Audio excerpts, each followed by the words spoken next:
ఆచి చికెన్ మసాలా 40 రోజులు 40 రాత్రులు దాదాపు 4000 మరణాలతో పశ్చిమాసియా రణరంగంగా మారింది.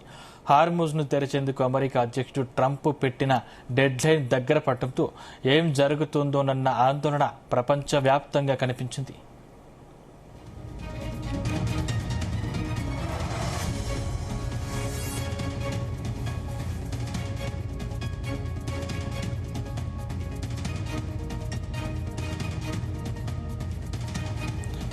ఒప్పందం కుదరకపోతే ఓ నాగరికత మొత్తం నశిస్తుంది, దాన్ని వెనక్కి తీసుకురావడం ఇంకెప్పటికీ సాధ్యం కాదంటూ ట్రంప్ చేసిన పోస్టు మరింత భయాందోళన పెంచింది.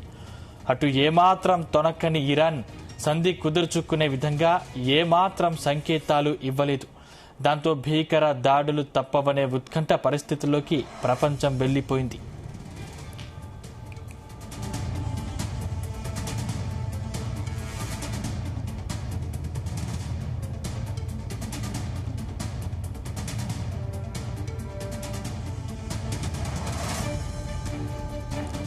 డెడ్ లైన్ ముగిసేది రాత్రి 8 గంటలకు. ఆ తర్వాత వంతెనలు, విద్యుత్ కేంద్రాలు, ఇతర కీలక మౌలిక సదుపాయాలపై దాడులకు టార్గెట్ లిస్టు సిద్ధమైంది. టెహరాన్ సమీపంలోని ఒక భారీ వంతెనను ధ్వంసం చేశామని, జరగబోయే విధ్వంసానికి అదే నిదర్శనమంటూ ట్రంప్ చేసిన ప్రచారం కర్గ్ ద్వీపంపై దాడుల ఉద్రిక్తతలను మరింత పెంచాయి. యుద్ధంలో వెనకడుగు వేయడానికి సిద్ధంగా లేని ఇరాన్ ఈ బెదిరింపులను ఇంకా సీరియస్ గా తీసుకుంది. తనతో పాటు దేశ ప్రజలు ప్రాణత్యాగానికి సిద్దమని ఇరాన్ అధ్యక్షుడు పెజెష్కియాన్ ప్రకటించారు. ప్రజలు మానవహారంగా ఏర్పడిన దృశ్యాలను స్థానిక మీడియా ప్రసారం చేసింది. 48 ఏళ్లుగా అమెరికా ప్రభుత్వం బెదిరింపులకు పాల్పడుతూనే ఉందని, వాటికి తలొగ్గెదలేదని ఇరాన్ విదేశాంగ శాఖ వెల్లడించింది. ఈ పరిణామాలన్నీ యుద్ధ సంకేతాలనిచ్చాయి.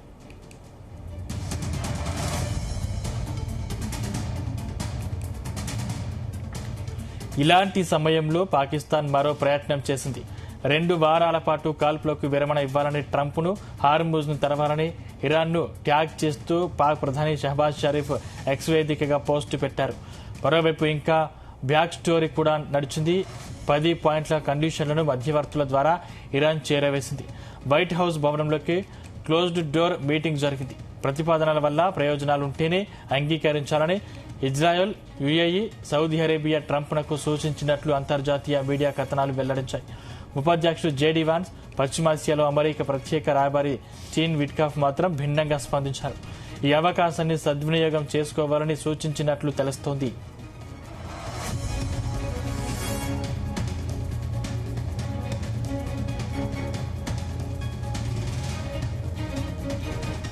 ఈ సమయంలో ట్రంప్ నుంచి అనూహ్య స్పందన వచ్చింది.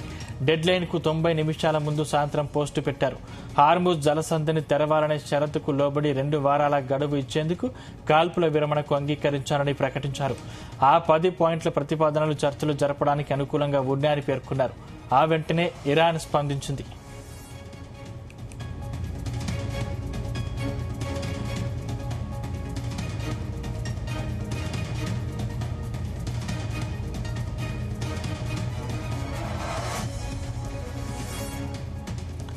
తమ దేశంపై దాడులు ఆగితే తమ సాయుధ బలగాల సమన్వయంతో హార్ముజ్లో నౌకల రాకపోకలకు అనుమతి ఉంటుందని ఇరాన్ విదేశాంగ శాఖ మంత్రి అబ్బాస్ అరాగ్చి వెల్లడించారు. ఇలా ఎవరికి వారు తమ విజయాలను ప్రకటించుకున్నారు. ఇంధన సంక్షోభంలో చిక్కుకపోయిన ప్రపంచం వెంటనే ఊపిరి పీల్చుకుంది. ఆ ఎఫెక్ట్ మార్కెట్లపై స్పష్టంగా కనిపించింది. చమురు ధరలు పడిపోయాయి. సూచీలు అమాంతం దూసుకెళ్లాయి.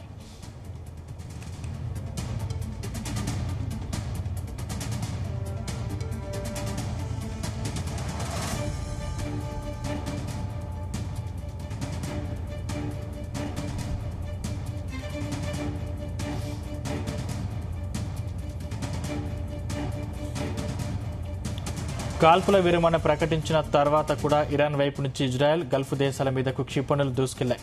కాల్పుల విరమణ ఉత్తర్వులు చేరడంలో ఆలస్యం కావడం వల్లే ఈ పరిస్థితి తలెత్తి ఉండొచ్చని సంబంధిత అధికారులు వెల్లడించారు.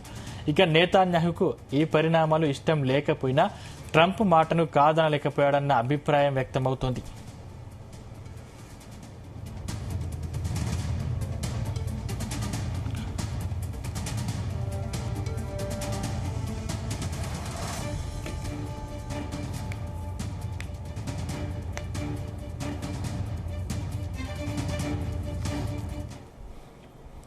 పశ్చిమాసియాలో 2 వారాల పాటు యుద్ధాన్ని నిలిపివేస్తూ ఇరాన్, అమెరికా ప్రకటించింది. ఈ సంక్షోభానికి సెంటర్ ఆఫ్ పాయింట్ అయిన హార్ముజ్ జలసంధిపై ఆధిపత్యం కోసం అటు ఇరాన్, ఇటు ట్రంప్ ఇద్దరూ ఇప్పుడు పోటీ పడుతున్నారు. కాల్పుల విరమణ నిబంధనల ప్రకారం హార్ముజ్ జలసంధిని ఇరాన్ తెరిచేందుకు అనుమతించినప్పటికీ హార్ముజ్పై పెత్తనం నాదంటూ ఇరాన్, అమెరికా పోటీ ప్రకటన చేస్తున్నాయి. సీజ్ ఫైర్ ఒప్పందంలో ఇరాన్ తన 10 షరతులతో హార్ముజ్ గుండా నౌకాయానం కూడా ఉంది. నౌకల రాకపోకలపై హామీతో కూడిన నియంత్రణ కల్పించాలని, చమురు, ఇంధన సరఫరా కోసం సురక్షితమైన ఓనియామాలపై నిర్ణయం తీసుకోవాలని ఇరాన్ డిమాండ్ చేసింది.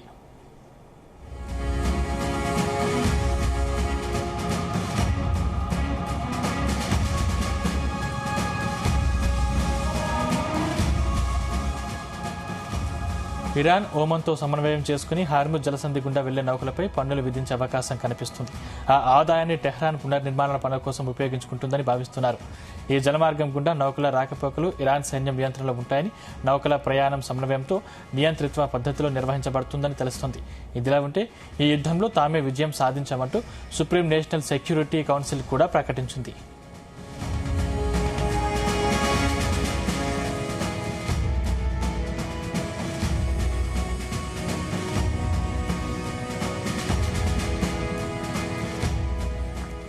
ఇరాన్ ప్రకటించుకున్నట్లుగానే అమెరికా అధ్యక్షుడు డొనాల్డ్ ట్రంప్ కూడా హార్ముజ్ మాది అంటూ ప్రకటన చేశారు. యుద్దంలో విజయం సాధించాం, ఇది సంపూర్ణ విజయం, ఇందులో ఎలాంటి సందేహం లేదని ట్రంప్ చెప్పారు.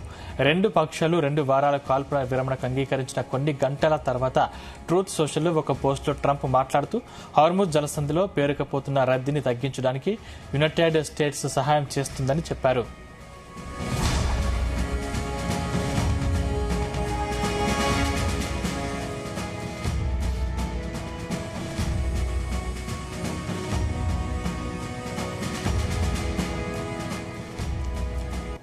హార్ముజ్ జలసంధిలో రవాణా పునరుద్ధరణకు అమెరికా సంయుక్త రాష్ట్రాలు సహాయం చేయనున్నాయి. దీనివల్ల ఎన్నో సానుకూల చర్యలు ఉంటాయి. భారీగా డబ్బు సంపాదించవచ్చు. ఇరాన్ పునర్నిర్మాణ ప్రక్రియను ప్రారంభించవచ్చంటూ ట్రంప్ తెలిపారు.